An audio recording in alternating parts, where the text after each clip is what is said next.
किसान साथियों, अब धीरे धीरे समय आ गया है कि हम धान की फसल में लास्ट खाद यानी अंतिम खाद डालें। अंतिम खाद हम किसे बोल सकते हैं ये भी मैं आपको बताऊंगा, तो पूरा वीडियो देखिएगा। कोई भी सवाल या सुझाव हो नीचे कमेंट करिएगा।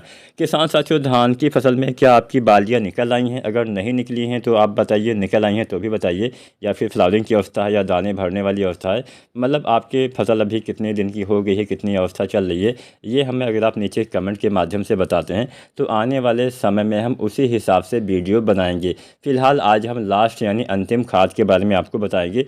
तो यहाँ पे लास्ट हम खाद दो तरह से गिनते हैं। एक तो खाद हम डालते हैं मिट्टी में, जिसका हम बुरकाव करते हैं, जिसका हम छिट्टा विधि से प्रयोग करते हैं। दूसरा हम खाद डालते हैं किसान साथियों, स्प्रे करते हैं, मतलब पत्तियों के ऊपर उसका हम फोलियर स्प्रे यानी छिड़काव विधि से डालते हैं। तो यहाँ पे ये दो तरह से हम खादों का इस्तेमाल अपनी फसलों में करते हैं। तो सबसे पहले अगर हम बात करें कि हम कौन सा दानेदार खाद अंतिम रूप में कब डालें, तो यहाँ पे वो तो समय अब निकल गए। हालांकि जिन किसान साथियों की फसल अभी 50 दिन की हुई है, उन्होंने अभी तक यूरिया नहीं डाला है, तो अंतिम खाद के रूप में अगर हम दानेदार खाद की बात करें तो रोपाई के 50 दिन के अंदर अंतिम यूरिया आपको डाल देना चाहिए। इस बात का ध्यान रखना है। तो कितना यूरिया डालना है? यूरिया आपको लगभग डालना चाहिए 30 से 40 किलो 1 एकड़ में। यूरिया हम 3 बार डालते हैं। पहली बार रोपाई के 1 सप्ताह के अंदर या रोपाई के समय भी डालते हैं। अगर आप एसएसपी डालते हैं तो रोपाई के समय ही डालना पड़ेगा। दूसरी बार यूरिया हम डालते हैं 25 दिन पे। अंतिम यूरिया 40 से 45 या 50 दिन तक डाल देते हैं। तो यहाँ पे जो अंतिम खाद के रूप में यूरिया डालना है, मान लीजिए अभी तक आपने यानी 50 दिन की फसल हो गई है, आपने अभी तक पोटास नहीं डाला है, तो 25 किलो पोटास भी आप साथ में मिला के, एमओपी पोटास जो 60% वाला आता है, साथ में मिला के आप डालेंगे तो बेस्ट काम करेगा। ये तो बात हो गई अंतिम दानेदार खाद के बारे में। अब हम अंतिम स्प्रे के बारे में जान लेते हैं। तो पहले तो जिन किसान साथियों की अभी बालियाँ नहीं निकली हैं, उन्हें क्या डालना है? उन्हें डालना है 05234 NPK जो आता है 1 किलो से लेकर 1.5 किलो, जिससे बालियाँ स्वस्थ निकलेंगी, बालियों के अंदर दाने अच्छी मात्रा में आ पाएंगे, दाने का भराव बाद में सही से होगा। अब जब आप 05234 बालियाँ निकलने से पहले गोब की अवस्था में डालते हैं, गोब अवस्था उसे कहते हैं, जिसको हम गर्भावस्था भी बोलते हैं, जब बालियाँ तने के अंदर बनना चालू होती हैं।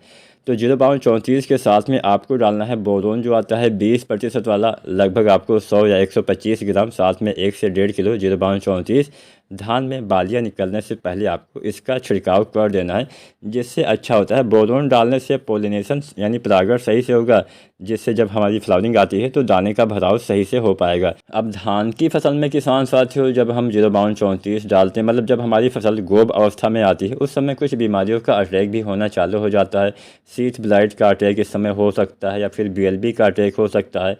तो यहाँ पे यूरिया आपको नहीं डालना है, मतलब यूरिया 50 दिन के अंदर ही डालना है, बीमारियों से बचना है।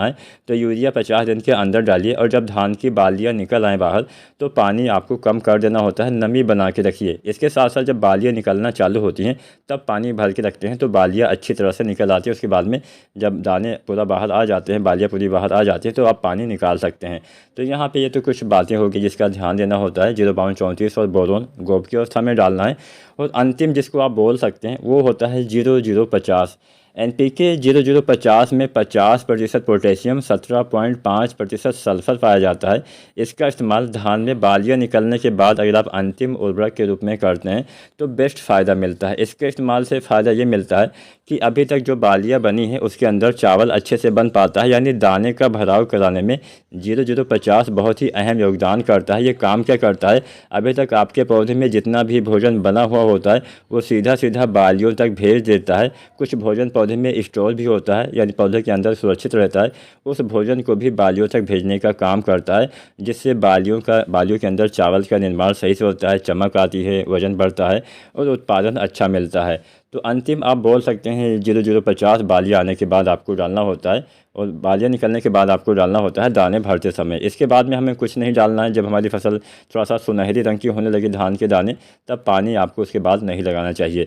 तो उम्मीद करते हैं वीडियो जानकारी पसंद आई होगी। फिर भी कोई सवाल हो तो नीचे कमेंट करिएगा, और नमी बना के रखिएगा, इस बात पे विशेष ध्यान रखना है। नमी की कमी की वजह से आपकी फसल में बीमारियां भी आ सकती हैं, मतलब आपका फसल में गर्दन तोड़ आ सकता है, और ज़्यादा पानी की उपलब्धता पे भी किसान साथियों बीमारियां आ सकती है। तो ना तो बहुत ज़्यादा पानी रखना है, ना ही सूखा रखना है, बस बीज का मेंटेनेंस आपको बना के रखना है। वीडियो पसंद आई हो तो लाइक करें, कोई सवाल सुझाव हो नीचे कमेंट करें, और चैनल को सब्सक्राइब करें। धन्यवाद।